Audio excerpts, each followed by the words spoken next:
പിതാവിൻ്റെയും പുത്രൻ്റെയും പരിശുദ്ധാത്മാവിൻ്റെയും നാമത്തിൽ ആമേൻ. എൻ്റെ പ്രിയപ്പെട്ടവരെ, ഇന്ന് മെയ് 4 തിങ്കളാഴ്ച. അമ്മേ പരിശുദ്ധ അമ്മേ, അമ്മേ പരിശുദ്ധമേ, ദൈവമാതാവേ, കൃപാസനത്തിലൂടെ ഞങ്ങൾക്കും ഞങ്ങളുടെ ദേശത്തിനും അമ്മ മധ്യസ്ഥം തേടി തന്ന എല്ലാ അനുഗ്രഹങ്ങൾക്കും കൃപകൾക്കും ഞങ്ങളിപ്പോൾ ഹൃദയം നിറഞ്ഞ നന്ദി പറയുന്നു. അമ്മേ പരിശുദ്ധമേ, ദൈവമാതാവേ, 2004 ഡിസംബർ 7 ഉച്ചകഴിഞ്ഞ് 2:30 കൃപാസനത്തിൽ സംഭവിച്ച അമ്മയുടെ പ്രത്യക്ഷപ്പെടലിനെ കുറിച്ച് തിരുസഭയ്ക്ക് സമർപ്പിച്ചിരിക്കുന്ന പഠനരേഖകളുടെ മേൽ സഭാത്മകമായ പഠനം ആരംഭിക്കുവാൻ ഞങ്ങൾ പ്രാർത്ഥിക്കുന്നു. അമ്മേ പരിശുദ്ധമേ, ഭൂസ്വർലോകങ്ങളുടെ രാജ്ഞിയായ അങ്ങേയ്ക്ക് ഭൗമസംരക്ഷണത്തിനായി പ്രപഞ്ചപ്രകൃതിയെ തന്നെ തിരുസഭ പ്രതിഷ്ഠിക്കുവാൻ ഈ പ്രത്യക്ഷീകരണം വഴി ഇടയാക്കണമേ. പരിശുദ്ധമേ, ജപമാല മാതാവേ, സകല കൃപാസനം പ്രാർത്ഥനയോടും ചേർത്ത് ഞങ്ങളിപ്പോൾ പ്രാർത്ഥിക്കുന്ന ഈ കുടുംബത്തിന്റെ പ്രത്യേക നിയോഗം പറ മക്കളെ.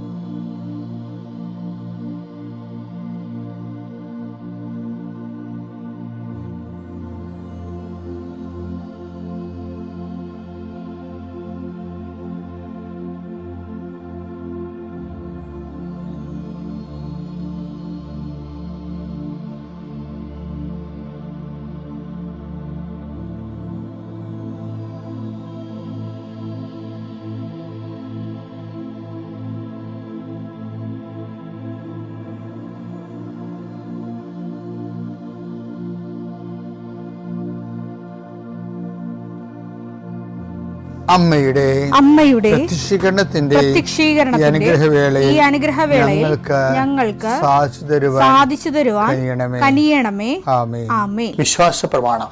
സർവശക്തനായ പിതാവും ആകാശത്തിന്റെയും ഭൂമിയുടെയും സൃഷ്ടാവുമായ ദൈവത്തിൽ ഞാൻ വിശ്വസിക്കുന്നു. അവിടുത്തെ ഏകപുത്രനും ഞങ്ങളുടെ കർത്താവുമായ ഈശോമിശിഹായിലും ഞാൻ വിശ്വസിക്കുന്നു. ഈ പുത്രൻ പരിശുദ്ധാത്മാവിനാൽ ഗർഭസ്ഥനായി കന്യകാമറിയത്തിൽ നിന്ന് പിറന്ന് പൊന്തിയോസ് പീലാത്തോസിന്റെ കാലത്ത് പീഡകൾ സഹിച്ച് കുരിശിൽ തറയ്ക്കപ്പെട്ട് മരിച്ച് അടക്കപ്പെട്ട് പാതാളങ്ങളിൽ ഇറങ്ങി മരിച്ചവരുടെ ഇടയിൽ നിന്ന് 3-ാം നാൾ ഉയർത്ത് സ്വർഗത്തിലേക്ക് എഴുന്നള്ളി സർവശക്തിയുള്ള പിതാവായ ദൈവത്തിന്റെ വലതുഭാഗത്തിരിക്കുന്നു. അവിടെ നിന്ന് ജീവിക്കുന്നവരെയും മരിച്ചവരെയും വിധിക്കുവാൻ വരുമെന്നും ഞാൻ വിശ്വസിക്കുന്നു. പരിശുദ്ധാത്മാവിലും ഞാൻ വിശ്വസിക്കുന്നു. വിശുദ്ധ കത്തോലിക്കാ സഭയിലും പുണ്യവാന്മാരുടെ ഐക്യത്തിലും പാപങ്ങളുടെ മോചനത്തിലും ശരീരത്തിന്റെ ഉയർപ്പിലും നിത്യമായ ജീവിതത്തിലും ഞാൻ വിശ്വസിക്കുന്നു. ആമേൻ. സ്വർഗ്ഗസ്ഥനായ ഞങ്ങളുടെ പിതാവേ, അങ്ങയുടെ നാമം പൂജിതമാകണമേ. അങ്ങയുടെ രാജ്യം വരണമേ. അങ്ങയുടെ തിരുമനസ് സ്വർഗത്തിലെ പോലെ ഭൂമിയിലും ആകണമേ. അന്നു വേണ്ടുന്ന ആഹാരം ഇന്ന് ഞങ്ങൾക്ക് തരണമേ. ഞങ്ങളോട് തെറ്റ് ചെയ്യുന്നവരോട് ഞങ്ങൾ ക്ഷമിക്കുന്നത് പോലെ ഞങ്ങളുടെ തെറ്റുകൾ ഞങ്ങളോടും ക്ഷമിക്കണമേ. ഞങ്ങളെ പ്രലോഭനത്തിൽ ഉൾപ്പെടുത്തരുതേ, തിന്മയിൽ ഞങ്ങൾ രക്ഷിക്കണമേ. ആമേൻ. നന്മ നിറഞ്ഞ മറിയമേ, സ്വസ്തി. കർത്താവ് അങ്ങയുടെ കൂടെ സ്ത്രീകളിൽ അങ്ങ് അനുഗ്രഹിക്കപ്പെട്ടവളാകുന്നു. അങ്ങയുടെ ഉദരത്തിൻ ഫലമായി ഈശോ അനുഗ്രഹിക്കപ്പെട്ടവനാകുന്നു. പരിശുദ്ധ മറിയമേ, തമ്പുരാന്റെ അമ്മേ, പാപികളായ ഞങ്ങൾക്ക് വേണ്ടി ഇപ്പോഴും ഞങ്ങളുടെ മരണസമയത്തും തമ്പുരാനോട് അപേക്ഷിക്കണമേ. ആമേൻ. കർത്താവേ, നിന്റെ ഉന്നതമായ നാമത്തിന് സ്തോത്രം ചെയ്യുന്നു.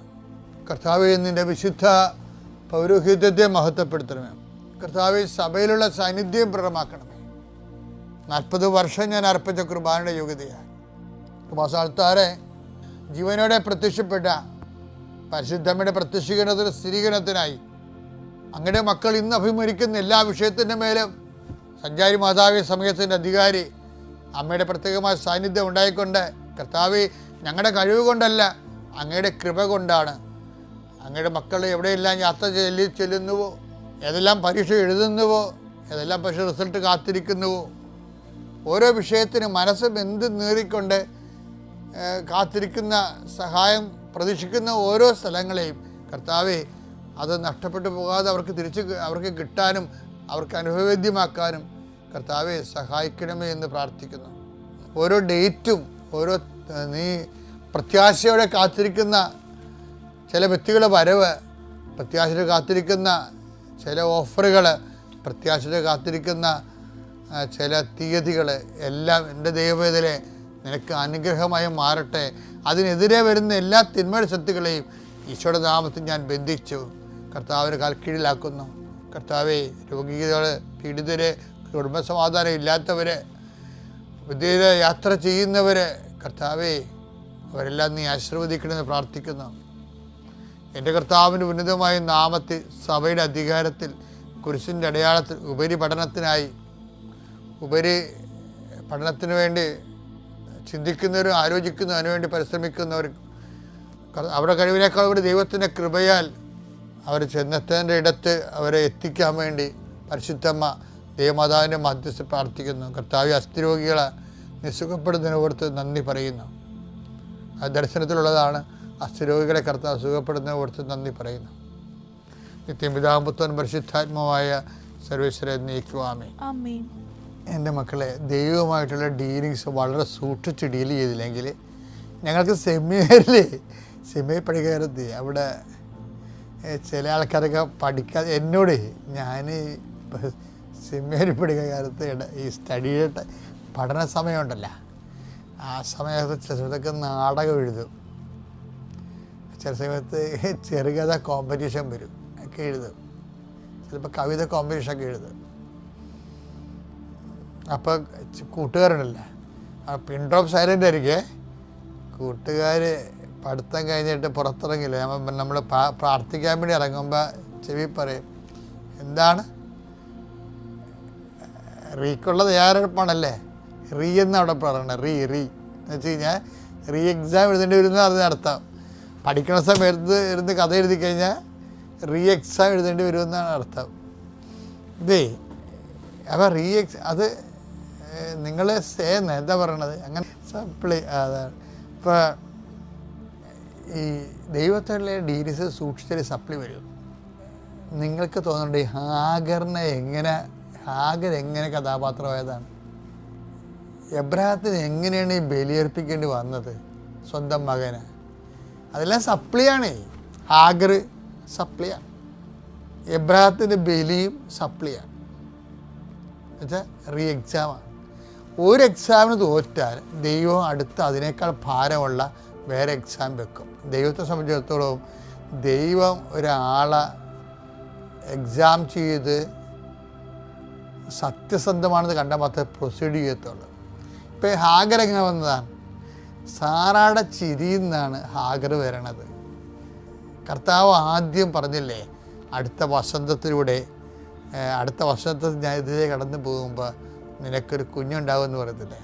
ഉടനെ സാറാ ചിരിച്ച്, കാരണം ദൈവത്തിൻ്റെ വചനം അവിശ്വസിച്ചു. അപ്പം എന്ത് പറ്റി?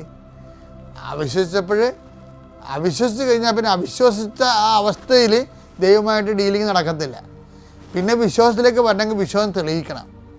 അപ്പം സാറ വന്ന് എബ്രാഹും ആ അതിൽ പെട്ടുപോയി. സാറ ചിരിച്ചപ്പോൾ എബ്രാഹത്തിന് സാറാനെ ഒന്ന് ശാസിക്കാമായിരുന്നു, പക്ഷെ എബ്രാഹിം മിണ്ടിയില്ല. അതൊരു പുതുമയായിട്ട് എടുത്ത് ദൈവമാണ് സംസാരിക്കണം എന്നുള്ള ദൈവം എബ്രാഹിമിന് തോന്നിയില്ല. 18:10 കർത്താവ് പറഞ്ഞു വസന്തത്തിൽ ഞാൻ തീർച്ചയായും തിരികെ വരും. അപ്പോൾ നിന്റെ ഭാര്യ സാറായിക്ക് ഒരു മകനുണ്ടായിരിക്കും. അവന്റെ പിറകിൽ കൂടാരവാതിൽക്കൽ നിന്ന് സാറ ഇത് കേൾക്കുന്നുണ്ടായിരുന്നു. അബ്രാഹവും സാറായും വൃദ്ധരായിരുന്നു. അവൾക്ക് ഗർഭധാരണ പ്രായം കഴിഞ്ഞിരുന്നു. അതിനാൽ സാറ ഉള്ളിൽ ചിരിച്ചുകൊണ്ട് പറഞ്ഞു, എനിക്ക് പ്രായമേറെയായി, ഭർത്താവും വൃദ്ധനായി, എനിക്കിനി സന്താന സൗഭാഗ്യം ഉണ്ടാകുമോ? അതായത് എൻ്റെ ഒരു വാക്ക് ദൈവം തിരികെ ചേർത്തിട്ടുണ്ട്. 18:11 വായിച്ചേ. കർത്താവ് പറഞ്ഞു വസന്തത്തിൽ ഞാൻ തീർച്ചയായും തിരികെ വരും. അതിൻ്റെ തീർച്ചയായും തിരികെ വരുമെന്ന്, തീർച്ചക്കാണ് പ്രാധാന്യം. വസന്തത്തിൽ ഞാൻ തീർച്ചയായും തിരികെ വരും എന്ന് പറയുമ്പോൾ അപ്പോൾ നിന്റെ ഭാര്യ സാറായിക്ക് ഒരു മകൻ ഉണ്ടായിരിക്കും. അപ്പോൾ എന്താണ്, ഞാൻ അടുത്ത വസന്തത്തിൽ തീർച്ചയായും ഞാൻ തിരികെ വരും. അപ്പോൾ തീർച്ചയായും നിന്റെ ഭാര്യ സാറായിക്ക് ഒരു മകനുണ്ടായിരിക്കും. അത് ആ തീർച്ചയായും എന്നുള്ളത് അണ്ടർസ്റ്റുഡാണത്. പക്ഷെ ഇത് വചനം കേട്ടിട്ട് ആ പൊട്ടിക്ക് മനസ്സിലായില്ല. അവൾ ചിരിച്ച്. ആ ചിരിച്ചു കഴിഞ്ഞാലുള്ള ഒരു കുഴപ്പം, ദൈവത്തിൻ്റെ വചനം അവർ കേട്ട വചനം അവർക്ക് പ്രയോജനപ്പെട്ടില്ല.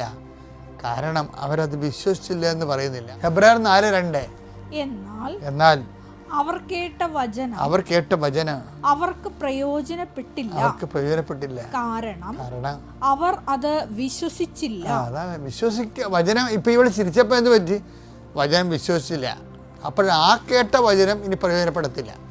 അപ്പോൾ ദൈവം എന്ത് ചെയ്ത്, ഇനി ഇവരുടെ അവിശ്വാസം ടെസ്റ്റ് ചെയ്യാൻ വേണ്ടി എന്ത് ചെയ്ത്, ലോത്തിനെ ഇളക്കി വിട്ട്. ലോത്തൊക്കെ വെറുതെ അവിടെ ഇവൻ പറഞ്ഞ ഈ ലോത്തൊക്കെ ഇവർ പറഞ്ഞ കേട്ട് ഈ കുഞ്ഞാടിനെ പോലെ പറയുകയാണ്. അല്ലെങ്കിൽ എബ്രാഹിം കൊണ്ടുവരുക ലോത്ത് വല്ല ഗുണ്ടായുസം കൊണ്ടാണ് കാണിക്കണമെന്നുണ്ടെങ്കിൽ ലോത്ത് വീട്ടിൽ നിന്ന് ഇറങ്ങിപ്പോരുമ്പോൾ പഞ്ചപുച്ഛം അടക്കിയ ഇയാളുടെ ഒരു ദാസനായിട്ട് പോകുന്ന ആളാണ്. പക്ഷേ ഇവർ ദൈവത്തിൻ്റെ മുമ്പിൽ ചിരിച്ച് പണി മേടിച്ചപ്പോൾ ലോത്തിൻ്റെ യഥാർത്ഥ രൂപം കാണിച്ചു. എന്താണ്, അവനവരുടെ കൂട്ടുകാരെല്ലാം കൂടിയിട്ട് പിന്നെ എബ്രാഹത്തിനെ സമ്മർദ്ദത്തിലാക്കി. വെള്ളപ്രശ്നവും അങ്ങനെ പല പ്രശ്നം വരാൻ പോകുന്നുണ്ട്. ഇതുപോലെ ലോത്ത് കുറച്ച് പരുക്കനായി. സാറായിക്ക് ലോത്തിന് സംശയം. എബ്രാഹിം അങ്ങ് വീട് ചത്തു കഴിഞ്ഞാൽ പിന്നെ ലോത്തിൻ്റെ ഭരണവില വരാൻ പോണത്. അപ്പോൾ സാറാനെ എങ്ങനെ കൊന്നാൽ എന്ത് ചെയ്യും? സമ്പത്തെല്ലാം അടിച്ചെടുക്കൽ. ഈ ലോത്ത് കഥാപാത്രമല്ല, ചിരിച്ച് കഥാപാത്രം. ഇവള് ചിരിച്ച് ദൈവത്തിൻ്റെ വചനം അവിശ്വസിച്ച് കഴിഞ്ഞപ്പോൾ ആ കണക്ഷൻ പോയി. അപ്പം ലോത്ത് ബലം പ്രാപിച്ചു. നമുക്ക് ചുറ്റും ഉണ്ടാകുന്ന കുഴപ്പമാണ്, നിങ്ങൾ ഈ പ്രാർത്ഥന മുടക്കുകയും നിങ്ങൾക്ക് ഇത്തിരി പണം കിട്ടിക്കഴിയുമ്പോഴും ജോലി കിട്ടിക്കഴിയുമ്പോൾ ദൈവത്തിനൊക്കെ മറക്കുകയും ചെയ്യുമ്പോൾ എന്ത് പറ്റും? നിങ്ങൾക്ക് ജോലി കിട്ടണമെങ്കിൽ നിങ്ങളുടെ ഭാര്യയും ഭർത്താവായിട്ട് ഭയങ്കര സ്നേഹവും പൊന്നും തേനും ഒക്കെ ആയിരുന്നു, മക്കളുമായിട്ടൊക്കെ ഭയങ്കരമായിരുന്നു. നിങ്ങൾ ജോലി കിട്ടിക്കഴിഞ്ഞപ്പോൾ നിങ്ങൾക്ക് പിന്നെ കറക്കവും പിന്നെ കുർബാനയില്ല, അവിടെ പോകുന്നു. പിന്നെ ജോഗിങ് അല്ലല്ല, ഓരോ സ്ഥലത്ത് റിസോർട്ടിൽ പോയി ആൾക്കാർ താമസിക്കല്ലേ. ഞായറാഴ്ച എങ്ങനെ പോയി താമസിക്കും, കുർബാനക്ക് പോകത്തില്ല. കാര്യം എന്താ? അവർക്ക് ഇനിയിപ്പോൾ ദൈവത്തിന് ആവശ്യമില്ല. പിന്നെ എന്ത് ചെയ്യും? അവസാനം ആ മക്കളുമൊക്കെ തോന്നിയവാസികളായി. നിങ്ങൾ ഓർക്കരുത്, നിങ്ങളുടെ കേമത്തം കൊണ്ട് ഒരുത്തൻ പാട്ട് പാടാൻ പോയി അവൻ്റെ കുടുംബം ഇന്ന് മൊത്തം നശിച്ചിരിക്കുക അല്ലേ? ദൈവത്തിന് മറന്ന പണി കിട്ടും. അതായത് നമുക്ക് ദൈവവിശ്വാസം ഉണ്ടായാലും ദൈവത്തിൻ്റെ ആ ചൈതന്യത്തിൽ വളർന്നു വന്നതിന് ശേഷം നമ്മളിത്തിരി രക്ഷപ്പെട്ട് കഴിയുമ്പോൾ ദൈവത്തെ മറക്കാമെന്നൊക്കെ വിചാരിച്ചു കഴിഞ്ഞാൽ ഒറ്റടക്ക് പോകത്തില്ല. ഇപ്പം സാറാവുന്ന ചിരിച്ചതാണ് കൂടാരത്തിൻ്റെ പറയുന്നുണ്ട്. ഇപ്പം എന്നാ പറ്റി? ലോത്ത് അത്രയും നാളും പത്തി മുടക്കി കിടന്ന് ലോത്ത് ബലം പ്രാപിച്ച്. സാറൊക്കെ പേടിയായി. സാറാ പറഞ്ഞ്, ദൈവത്തിൻ്റെ വാക്യം കേട്ടുകൊണ്ട് കാത്തിരുന്ന നിങ്ങളുടെ തലേന്ന് ഞൊട്ടിക്കൊണ്ട് ശത്രുക്കൾ പോകും. അതുകൊണ്ട് ആകരണ പ്രാപിക്കൂ, പിള്ളേരുണ്ടാകട്ടെന്ന് പറഞ്ഞു. അങ്ങനെ എബ്രാഹത്തിന് ആ സ്ത്രീ അവതാളത്തിലാക്കി. എബ്രാഹം പേടിച്ചു പോയി. അപ്പോൾ ഉടനെ ഹാഗർ ഗർഭിണിയായി. അപ്പോഴേ ആ എബ്രാഹം സാറാഭരണ കേട്ടില്ലേ? സാറാഭരണ കേട്ടാണല്ലോ എബ്രാഹം ദൈവം എന്താ പറഞ്ഞത്? വസന്തത്തിൽ തീർച്ചയായും ഞാൻ എതിരെ പോകും, അപ്പോൾ നിനക്കൊരു ആൺകുഞ്ഞുണ്ടാവുമെന്ന് പറഞ്ഞില്ലേ? അത് കേട്ട ആളാണ് എബ്രാഹം സാറാഭരണ കേട്ടപ്പോൾ ഇനിയിപ്പോൾ ദൈവം എപ്പോഴാണ് അറിയത്തില്ലല്ലോ എന്ന് ചോദിച്ചുകൊണ്ട് അയാൾ ആഗറിനെ പ്രാപിച്ചു. ഇസ്മയിൽ ജനിച്ചു. പിന്നെ എന്ത് ചെയ്ത്? ദൈവം വാക്ക് പാലിച്ചു. ദൈവം ഇസഹാക്കിനെ കൊടുത്തു. പക്ഷേ ആഗർ എങ്ങനെയാണോ സാറയുടെ ചിരിയിലൂടെ രംഗത്ത് വന്ന് ഇവർക്കെതിരായത്, അതുപോലെ ഹാഗർ സാറാക്കെതിരായി. ദൈവം പറഞ്ഞാൽ കേൾക്കാതെ എബ്രാഹം സാഗറിനെ പ്രാപിച്ചതിൻ്റെ പേരിൽ പിന്നെ എന്ത് ചെയ്യും? അതിനേക്കാൾ വലിയ പരീക്ഷണത്തിന് അഭിമുഖീകരിക്കേണ്ടി വന്നു. അതാണ് ഇസഹാക്കിൻ്റെ ബലി എന്ന് പറയണത്. ഇസഹാക്കിൻ്റെ ബലി എബ്രാഹം മലത്തി വെച്ചതാണ്. ഈ ഹാഗറിനെ പ്രാപിക്കാതിരുന്നെങ്കിൽ, കർത്താവിൻ്റെ വചനം പോലെ വിശ്വാസത്തോടെയും പ്രത്യേകം കാത്തിരുന്നെങ്കിൽ എബ്രാഹത്തിൻ്റെ ബലി ഒഴിവാക്കാമായിരുന്നു. അത് എൻ്റെ ഒരു സ്വകാര്യ ചിന്തയാണ്. സഭ ഇങ്ങനെ ഈ വിഷയത്തിൽ അങ്ങനെ ഒരു പഠനങ്ങളൊന്നുമില്ല. എന്നാലും ഈ പ്രലോഭനങ്ങൾ രണ്ടും നമ്മളെപ്പോഴും ഞാൻ നിങ്ങളോട് ഉദ്ദേശിക്കുന്നത് ഒരു കാര്യം ദൈവത്തിൻ്റെ പേരിൽ ദൈവത്തെ അവിശ്വസിച്ചുകൊണ്ട് നമ്മൾ ദൈവത്തെ ഒഴിവാക്കിയാൽ, നമ്മൾ അതിനേക്കാൾ വലിയ ഒരു കുരിശ് ഒഴിവാക്കിയാൽ അതിനേക്കാൾ ഇനി വരാമ്പോൾ അതിനേക്കാൾ വലിയ കുരിശായിരിക്കും. അതാണ് ഓരോ ഈ എബ്രാഹത്തിൻ്റെ സാറായുടെയും കഥയുടെ അന്തർധാരയിൽ പോകുന്ന ഒരു നൂലതാണ്. ശരിക്കും എബ്രാഹത്തിന് രണ്ടിനും പണി കിട്ടില്ലേ? തിരിച്ച് സാറായ്ക്ക് ഹാഗറിൽ നിന്ന് സമ്മർദ്ദം ഉണ്ടായി. സാറാ പറഞ്ഞ കേട്ട് ഹാഗറിനെ പ്രാപിച്ച എബ്രാഹത്തിന് സ്വന്തം മകനെ ബലിയർപ്പിക്കേണ്ടി വരുന്ന, ബലിയർപ്പിച്ചില്ലെങ്കിൽ പോലും ആ ടെൻഷൻ എന്ന് പറഞ്ഞാൽ വല്ലാത്ത ടെൻഷനല്ലേ അയാൾ അനുഭവിച്ച് കൂട്ടിയത്. പല ടെൻഷനും ദൈവത്തിൻ്റെ വാക്കുകൾ അനുസരിക്കുന്നതിന് പകരം സാഹചര്യ സമ്മർദ്ദത്തിന് അടിപ്പെടുന്നതുകൊണ്ട് ഉണ്ടാക്കുന്നതാണ്. അതുകൊണ്ട് നിശബ്ദമാവുക, ദൈവവഴികൾക്ക് വേണ്ടി കാത്തിരിക്കുക, അത് നടപ്പിലാക്കാൻ വേണ്ടിയുള്ള സാവകാശം വേണ്ടി പ്രാർത്ഥിക്കുക. പിതാവിൻ്റെയും പുത്രൻ്റെയും പരിശുദ്ധാത്മാവിൻ്റെയും നാമത്തിൽ.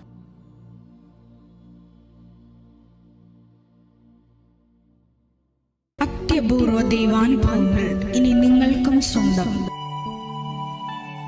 ഈ യൂട്യൂബ് ചാനൽ ഇതുവരെ സബ്സ്ക്രൈബ് ചെയ്തിട്ടില്ലെങ്കിൽ ഇപ്പോൾ തന്നെ സബ്സ്ക്രൈബ് ചെയ്യുക.